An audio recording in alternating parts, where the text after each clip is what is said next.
niat itu lebih baik dan dimenangkan atas amal, maka tidak dapat memahaminya kecuali orang yang memahami maksud agama.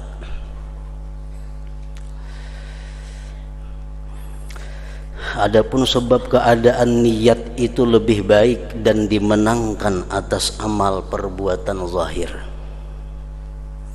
hadis Rasulullah mengatakan niyatul mukmin khairun min amalihi.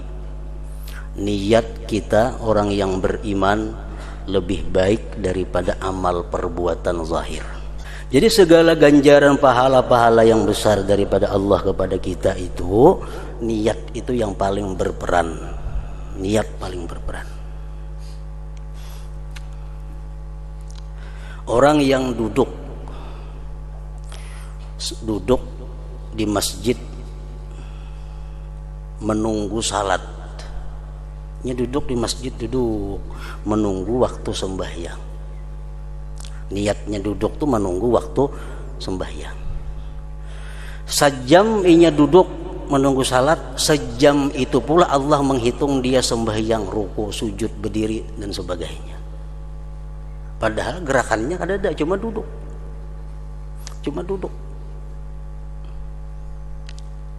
Nah, ini menunjukkan bahwa niat yang paling memberi bekas di dalam memperoleh pahala. Pahala itu modal untuk bisa bertemu Allah dengan senang dan bahagia. Taat tadi. Nah, kalau orang duduk di masjid tapi tujuan sambil menghadangi kawan, walaupun ini baca Quran, walaupun ini berzikir, tapi sambil menghadangi kawan, pas orang bang zuhur, umpat berjamaah zuhur. Nah, duduknya itu kada dihitung sebagai duduk sembahyang. Kenapa? Padahal ini duduk, padahal membaca Quran, tapi kada dihitung sembahyang karena niatnya bukan menunggu sembahyang, menunggu kawan.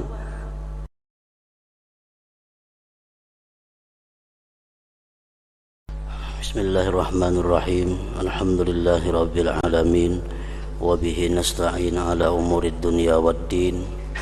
Asyhadu an la ilaha illallah wahdahu la syarikalah wa asyhadu anna sayyidana Muhammadan abduhu wa rasuluh. Allahumma salli wa sallim wa barik ala sayyidina Muhammad wa ala alihi wa sahbihi ajma'in.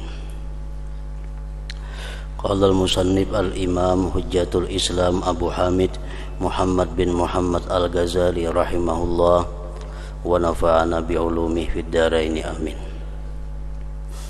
Wa amma sababu kauniha khairan mutarajjihatan 'ala al-amal fala yafhamuhu illa man fahima maqsidaddin wa tariqahu wa mabalagha atharit tariq fil ittisal ila al-maqsid wa qasa ba'da al-athar bil ba'di hatta yadhhara lahu ba'da dhalika al-arjah bil idafati ila al-maqsud.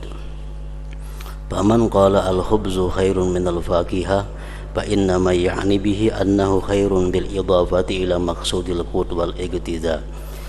Wala yafhamu dhalik illa man fahima anna lil ghidha maqsidan wa huwa sihhatu wal baqa wa anna al aghdhiyata mukhtalifatul atharu biha wa fahima athara kulli wahidin wa qasa ba'daha bil ba'd fatta'atu ghidha'un lil qulub wal maqsud shifa'uha wa baqa'uha wa salamatuha bil akhirah wa sa'adatuha wa tana'umuha bilika illahi ta'ala wal maqsidu ladzatus sa'adati bilika illahi faqat.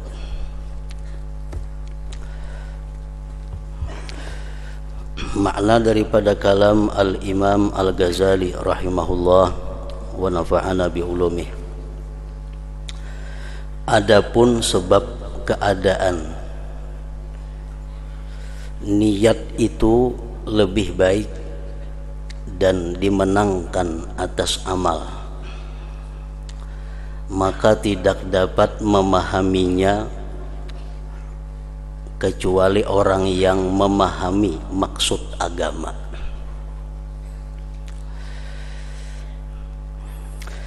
Adapun sebab keadaan niat itu lebih baik dan dimenangkan atas amal perbuatan zahir, Hadis Rasulullah mengatakan niyatul mukmin khairun min amalihi. Niat kita orang yang beriman lebih baik daripada amal perbuatan zahir. Nah, itu kada kau mengerti tentang hadis itu kecuali orang yang memahami maksud agama, jalannya, dan pengaruh jalan berhubungan kepada maksud. Dan ia membandingkan sebagian bekas pengaruh dengan sebagian yang lain, sehingga tampak baginya setelah demikian yang lebih kuat dengan dikaitkan kepada maksud.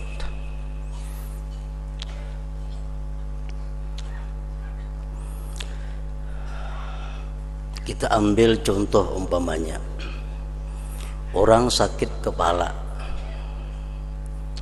Sakit kepala itu ada dua macam cara mengobatinya.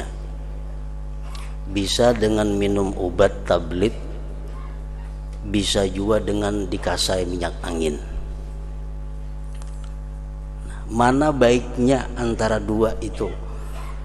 Baik dikasai minyak angin kah atau minum obat? Kalau dipakai kedua-duanya, minyak angin dikasayakan, obat diminum, nang mana nang paling berpengaruh lawan menghilangkan sakit kepala itu? Nang paling berpengaruh terhadap menghilangkan sakit kepala, apakah obat nang diminum itu atau minyak angin? Nah, jelas sudah di situ bahwa yang paling berpengaruh itu adalah minum obat, karena obat itu masuk ke dalam, ke sumbernya penyakit. Sedangkan minyak angin ini hanya di luar, itu beberapa lapisan dulu hanya masuk kepada sumber penyakit itu. Tapi kedua-duanya baik, kedua-duanya diperlukan. Cuma pengaruhnya terhadap menghilangkan sakit itu lebih cepat, lebih baik obat yang diminum tadi, karena itu urusannya masuk ke dalam. Nah, itu juga halnya taat kepada Allah.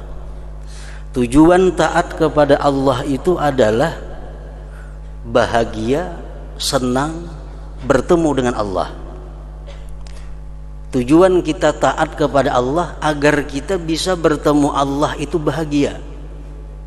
Kada supan, kada takutan, kada takut diusir. Nah, tujuannya taat. Tujuan taat itu adalah supaya kita bertemu Allah kaina gembira, bertemu Allah kaina bahagia. Itu taat. Sedangkan taat ini ada niat, ada perbuatan zahir. Nang mana nang paling berpengaruh dalam maksud, dalam membahagiakan kita bertemu Allah kaina? Niat atau amal zahir? Tentu niat. Tentu niat. Niat ini paling banyak pengaruhnya terhadap tujuan taat yang membuat kita bahagia bertemu Allah, kalau dibanding dengan perbuatan amal zahir semata. Walaupun amal ibadah zahir itu memberi pengaruh juga, tapi lebih banyak niat pengaruhnya. Nah, kayak itu maka pahamannya. Nah, jadi kada kau memaham masalah niat itu lebih baik dan dimenangkan atas amal zahir, kecuali orang yang mengerti jalannya agama.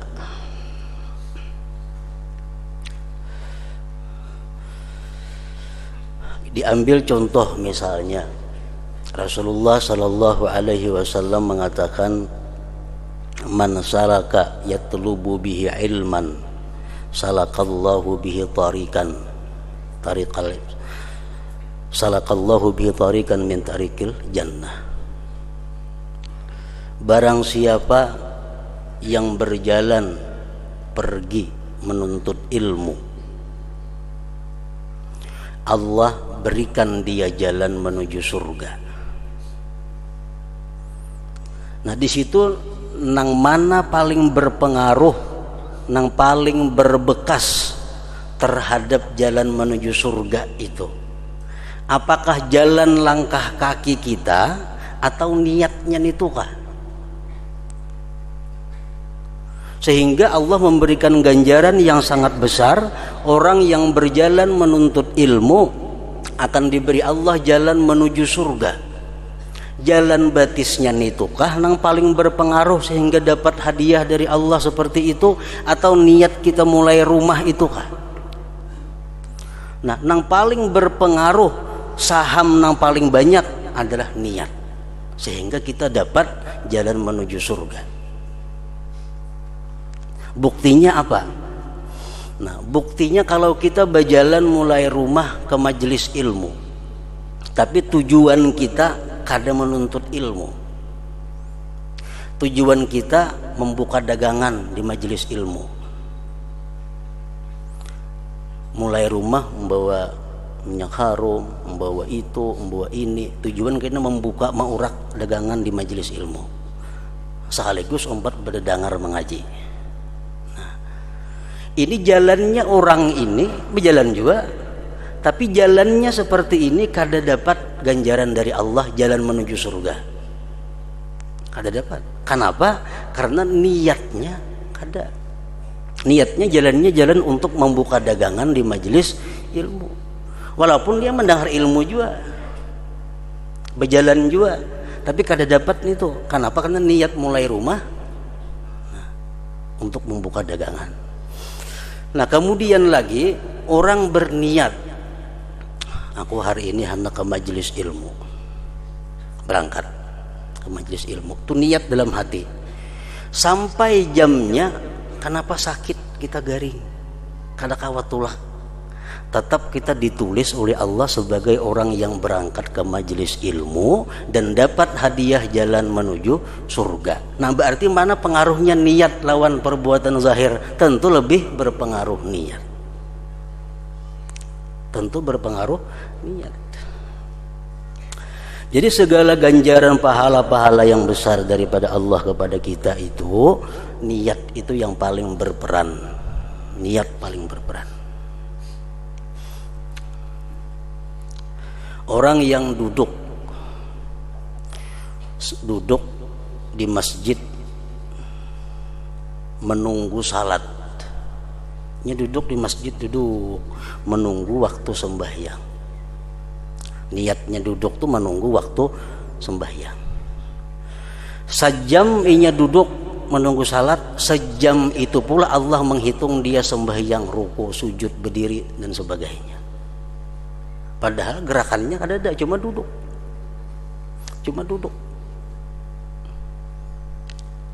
Nah, ini menunjukkan bahwa niat yang paling memberi bekas di dalam memperoleh pahala.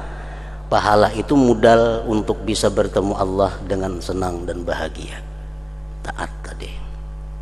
Nah, kalau orang duduk di masjid tapi tujuan sambil menghadangi kawan, walaupun ini baca Quran, walaupun ini berzikir, tapi sambil menghadangi kawan. Pas orang bang zuhur, umpat berjamaah zuhur. Nah, duduknya itu kada dihitung sebagai duduk sembahyang. Kenapa? Padahal ini duduk, padahal membaca Quran, tapi kada dihitung sembahyang karena niatnya bukan menunggu sembahyang, menunggu kawan. Nah, itu alasan-alasan yang menunjukkan bahwa hadis Nabi tadi, niyatul mukmin khairun min amalihi. Niat orang beriman itu lebih baik daripada perbuatan zahirnya.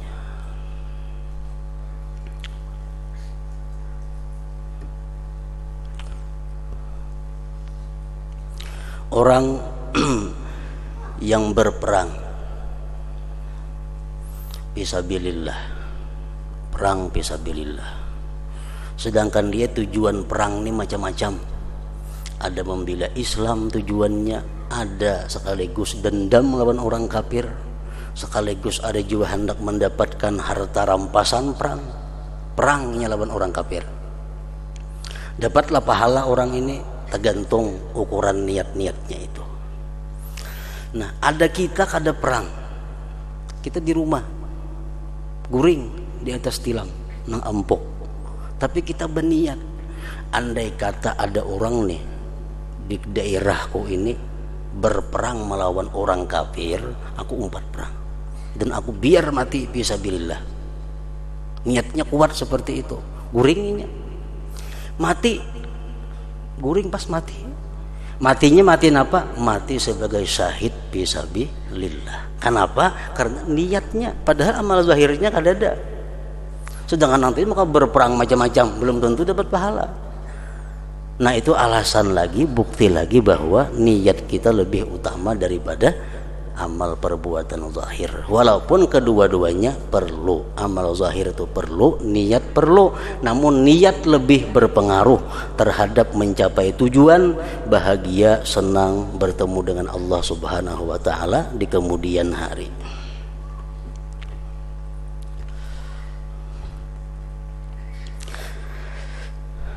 Maka tidak dapat memahaminya kecuali orang yang memahami maksud agama, jalannya dan pengaruh jalan berhubungan kepada maksud, dan ia membandingkan sebagian bekas, sebagian pengaruh dengan sebagian yang lain, sehingga tampak baginya setelah demikian yang lebih kuat dengan dikaitkan kepada maksud. Maksud apa? Bahagia, senang bertemu dengan Allah Subhanahu wa taala.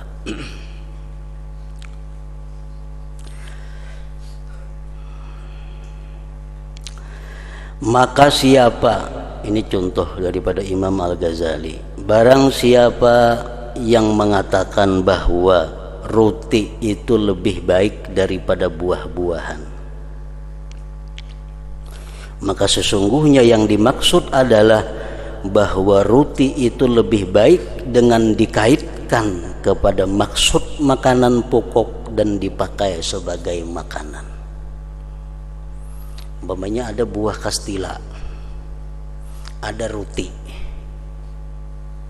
Buah kastila sepiring, roti sepiring. Parut kita lapar. Parut kita lapar. Mana baiknya nang dua nito dalam hal mengenyangkan parut? Kan tujuan makanan itu mengenyangkan parut. Tujuan ibadah agar bahagia bertemu Allah. Tujuan makanan supaya parut kenyang.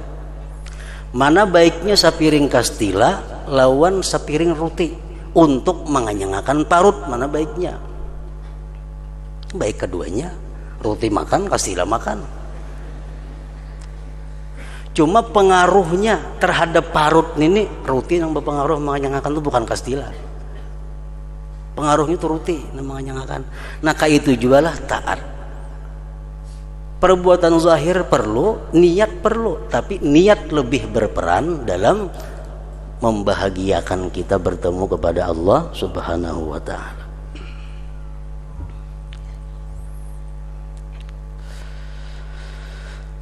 Tidak dan tidak memahami demikian kecuali orang yang memahami bahwa makanan itu mempunyai maksud, yaitu kesehatan dan kekekalan hidup, dan bahwa makanan-makanan itu bermacam-macam pengaruhnya. Nah, kalau kita umpamanya maksud tujuan kita supaya qada hajat lancar, ada roti sepiring, kastila sepiring, mana baiknya yang dimakan? Tujuan bukan supaya kanyang, ada parut nih kanyang aja. Tujuan mana? Tujuan supaya qada hajat lancar. Tentu kastila paling baik. Nah jadi kada kau memahami masalah itu kecuali orang yang memahami tujuan makanan. Nah sama halnya kada kau memahami masalah niat dan amal zahir kecuali orang yang memahami tujuan ibadah itu apa. Nah setelah tahu bahwa tujuan ibadah itu agar mati bahagia, senang bertemu Allah, nah hanya kawa membedakan, menjelaskan bahwa niat itu lebih baik, lebih dimenangkan daripada amal perbuatan.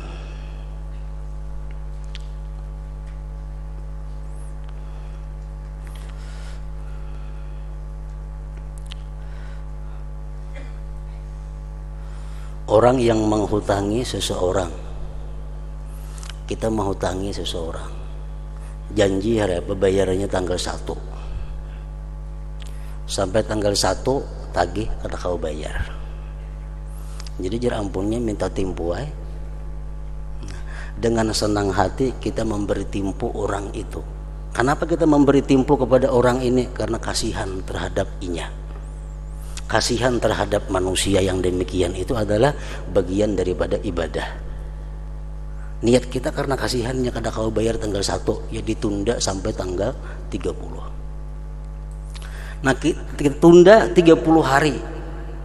Berapanya hutang lawan kita? 1 juta. Setiap hari kita dihukumkan oleh Allah sebagai orang yang bersedekah 1 juta sehari. Setiap hari sampai sebulanan kita dapat pahala sebagaimana orang yang bersedekah 1 juta sehari sampainya bayar. Nah, kenapa demikian? Karena hati kita, niat kita nang kasihan kepada inya itu. Padahal kita amun kawas sehari 1 juta bersedekah. Cuma karena niat seperti itu, setiap hari dapat pahala 1 juta, setiap hari 1 juta, setiap hari 1 juta. Nah, makanya orang-orang sufi dahulu dalam manakib-manakibnya banyak nang bepadah kepada nang berhutang, kan kena aja bayar dulu aku dulu hutang, simpan ya hutangnya dahulu. Kenapa? Supaya tiap hari dapat pahala sedekah. Enggak ada kayak itu kan bersedekah kita. Nah, itu kehebatan niat. Kehebatan niat. Jadi orang-orang yang mulia, mulai daripada para anbiya, para aulia, mereka kada banyak beramal zahir. Nabi contohnya, sidin sembahyang sehari semalaman kawa dihitung sekian rakaat, kada banyak sembahyang Nabi. Sedekah Nabi kada banyak, baca Quran Nabi kada banyak. Nah, di mana keunggulan mereka itu? Mereka punya niat yang sangat banyak. Nah, niat yang baik saling banyakan dalam hatinya. Niat yang baik saling banyakan di dalam hati mereka. Sehingga walaupun mereka zahir perbuatannya kada banyak punya amal, cuma niat dalam hati macam-macam, segala kebaikan diniatkan. Sehingga mereka lebih tinggi daripada orang yang banyak beramal zahir.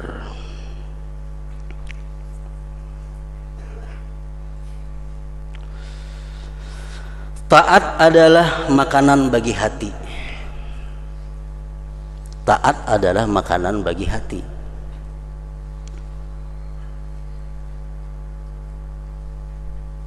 Maksudnya adalah kesembuhannya hati yang sakit itu disembuhkan dengan taat. Kekekalannya, maksudnya hidupnya hati. Keselamatannya di akhirat, kebahagiaannya dan merasakan kenikmatannya dengan bertemu Allah Ta'ala. Maka tujuan adalah, maksud daripada taat itu adalah kelezatan, kebahagiaan dengan bertemu dengan Allah saja. Nah, itu hati.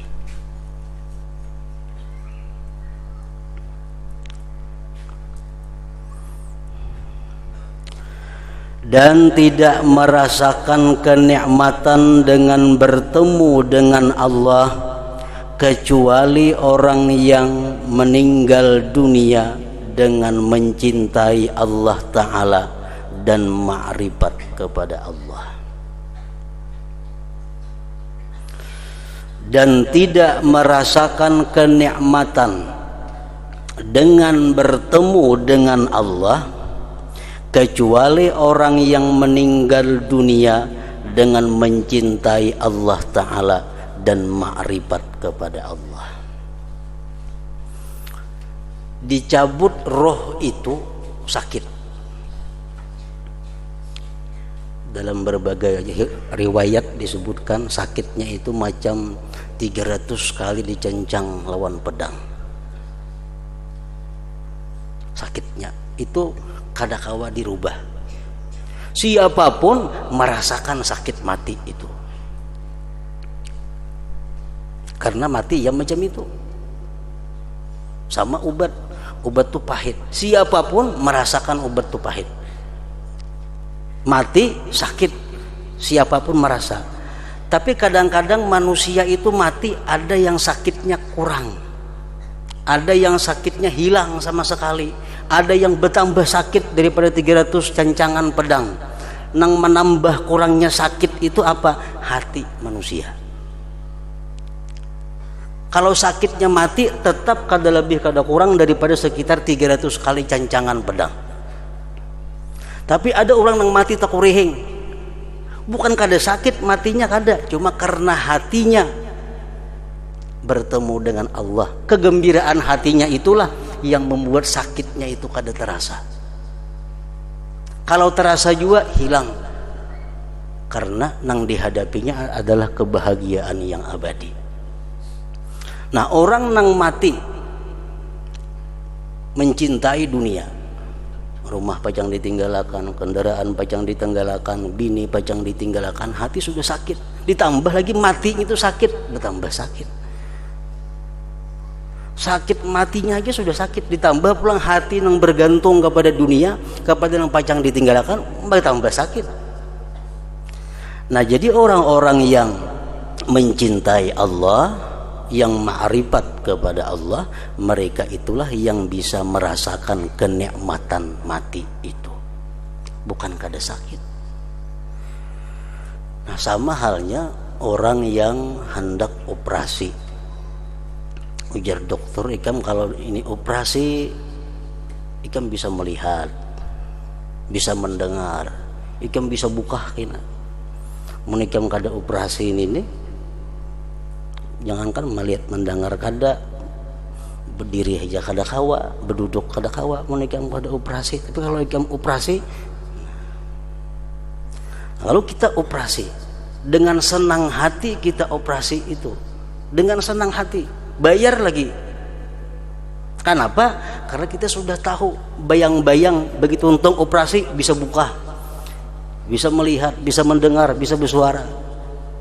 Padahal operasi sakit, tetap sakit operasi itu. Tapi karena bayang-bayang kita demikian, sakitnya jadi hilang. Dengan senang hati, dengan nikmat kita menjalani operasi itu. Karena di hadapan ada bayang-bayang kebahagiaan ke lapangan. Ya kurang lebih macam itu.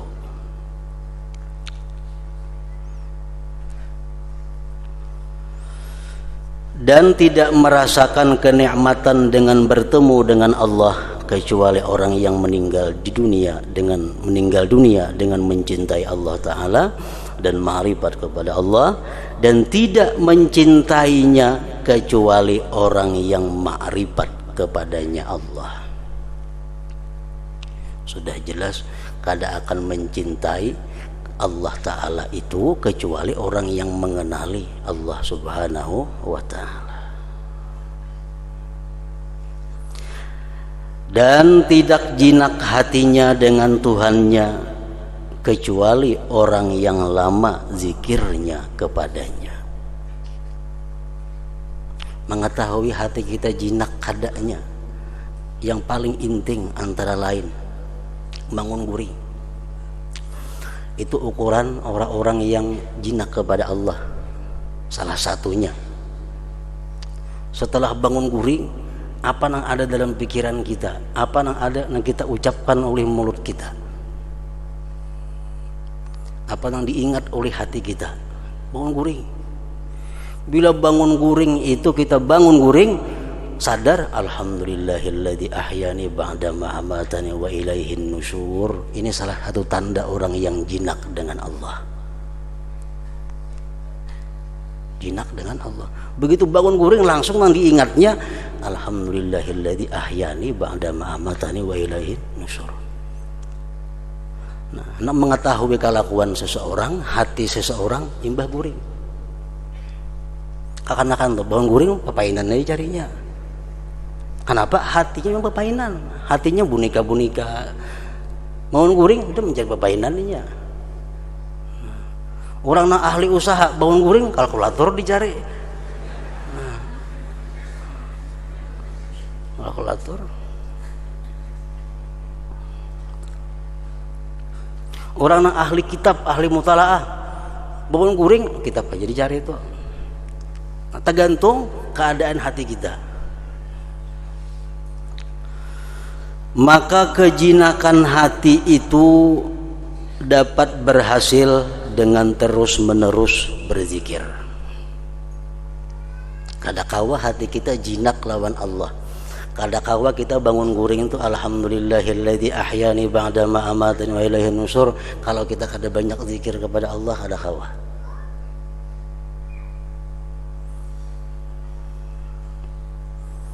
Orang nang banyak zikir hanya kawa jinak lawan Allah.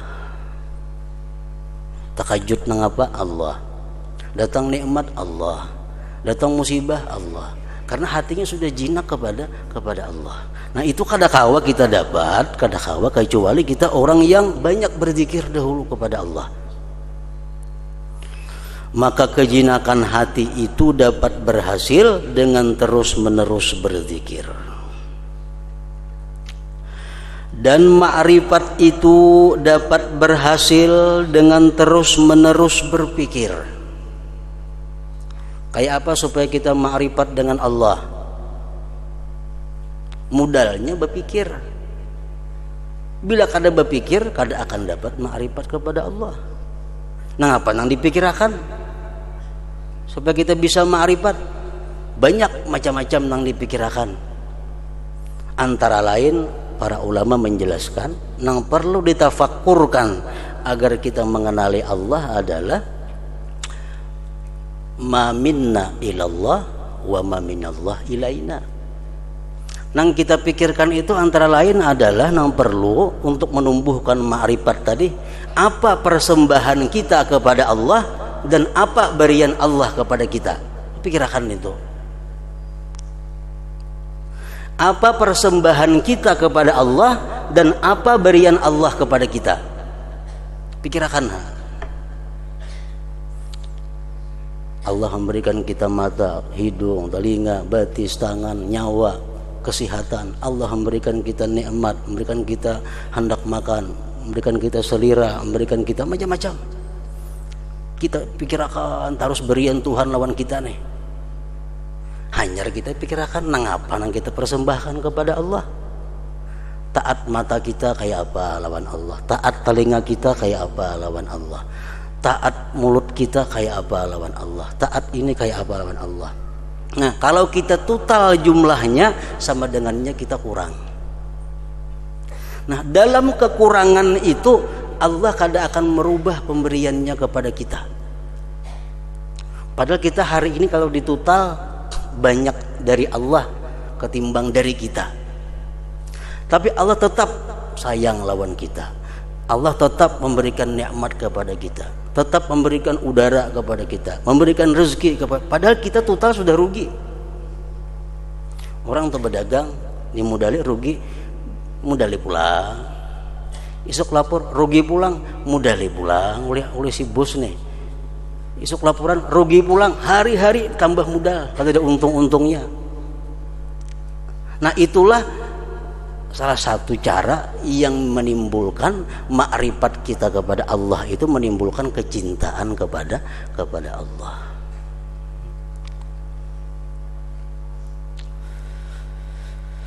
Maka kejinakan hati itu dapat berhasil dengan terus-menerus berzikir, dan makrifat itu dapat berhasil dengan terus-menerus berpikir dan cinta mengikuti makrifat dengan pasti.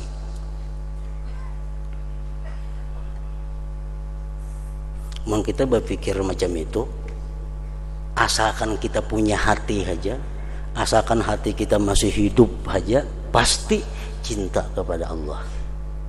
Pasti, asal kita punya hati.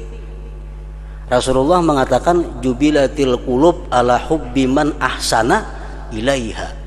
Tabiat hati manusia nih cinta kepada orang yang berbuat baik lawan inya. Itu tabiat manusia, tabiat hati. Jubilatil qulub ala hubbi man ahsana ilaiha. Tabiat hati manusia cinta kepada orang yang berbuat baik kepadanya.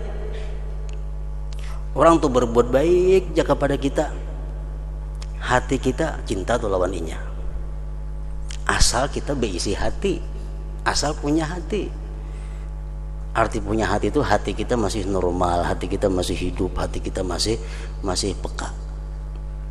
Nah tapi kalau orang sudah punya mata hati buta, hatinya sudah mati, kayak apapun orang baiknya lawan inya kada peduli.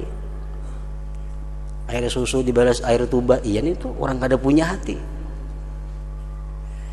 Nabi mengatakan tabiat hati itu cinta kepada orang yang berbuat baik lawan inya. Sekarang kita ukur-ukur siapa yang paling berbuat baik kepada kita. Akonlah orang menjadi muda 10 kali rugi terus kita. Siapa aja nang sugih kuitan gin kayak apakah mun hakun lagi mudali dagang rugi. Nah Allah subhanahu wa ta'ala setiap hari kita rugi, pemberiannya lawan persembahan kita selalu kalah persembahan kita. Tapi setiap hari Allah masih menambah anugerah, menambah nikmat kepada kita. Nah kalau kita bertafakur macam itu, kita akan kenal bagaimana pemurahnya Allah, bagaimana sayangnya Allah. Bila kita kenal sayangnya Allah kayak apa lawan kita, otomatis kita bisa cinta kepada Allah. Nah cinta kita kepada Allah tergantung dengan ma'rifat kita tadi, kada boleh tidak.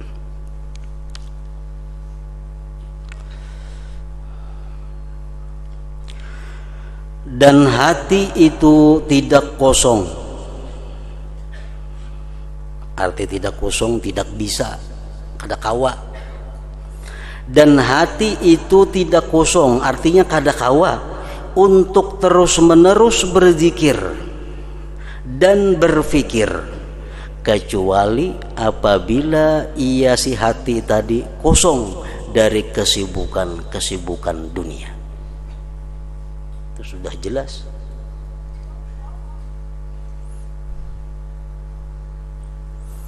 Allah tidak menjadikan hati manusia dua, sebuting aja hati, masuknya beantri lagi hibak kada kawa diisinya lain. Nah bila kadang ini sudah keluar, hanya nang sebuting pulang masuk. Nah selama hati kita masih sibuk dengan kesibukan dunia, maka hati yang selalu berzikir, hati yang selalu tafakur kada kawa. Kenapa? Karena dunia kada sing kaluaran, antrian nih panjang benar.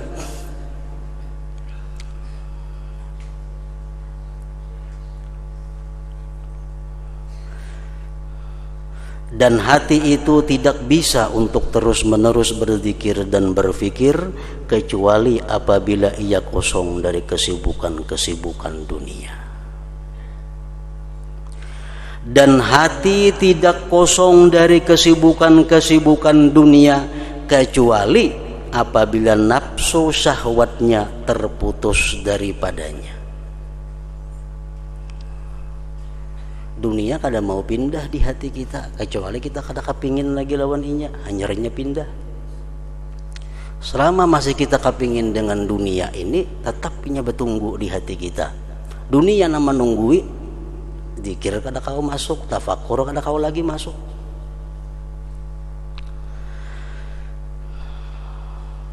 Dan hati tidak kosong dari kesibukan dunia kecuali apabila nafsu syahwatnya terputus daripadanya, sehingga ia menjadi condong kepada kebaikan, berkehendak kepadanya kebaikan, lari dari kejahatan, lagi membenci kepadanya kejahatan itu.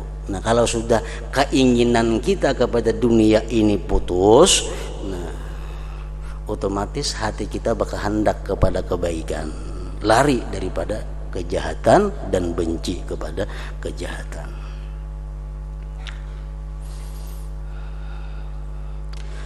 Hanya saja condong ia, kepingin ia artinya. Hanya saja kepingin ia atau hanya saja mau ia si hati kepada kebaikan dan taat apabila ia si hati itu mengetahui bahwa kebahagiaannya di akhirat itu tergantung dengannya taat tadi. Hati kita nih mau kapingin taat, mau kapingin beribadat, syaratnya apa? tahu maka bahwa kebahagiaan kita di akhirat tergantung ibadat. Kesenangan kita di akhirat tergantung taat kita. Tahun itu hanya hati mau kapingin lawan taat. Sebagaimana orang yang berakal cenderung suka kepada membakam besungu dan pengeluaran darah, karena tahunya bahwa keselamatannya itu pada keduanya, bakam dan mengeluarkan darah tadi.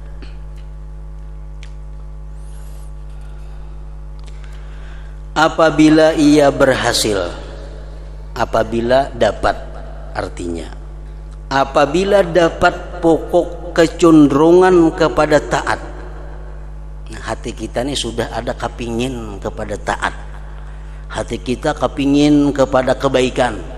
Hati kita kepingin berbuat segala macam yang disenangi Allah. Dengan makrifat, dengan sebab tahu, artinya bahwa akhirat itu kebahagiaannya tergantung dengan taat. Sudah makrifat, kita sudah tahu bahwa kebahagiaan akhirat tergantung lawan taat. Tahu itu, hati kita ada condong kepada taat. Nah, maka hanya saja kuat kecenderungan itu dengan beramal, dengan tuntutan kecenderungan dan mengakali atasnya. Ini hati kita sudah tahu bahwa kebahagiaan akhirat tergantung lawan taat kita di dunia. Tahu sudah itu. Lalu hati kita kepingin taat.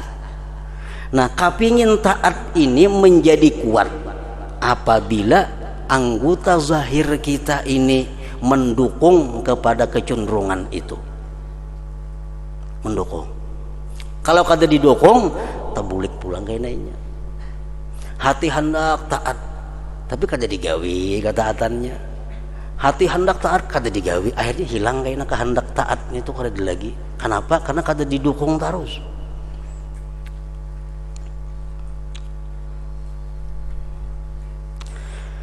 Karena sesungguhnya mengekali atas tuntutan sifat hati. Sifat hati hendak taat tadi, baik sudah.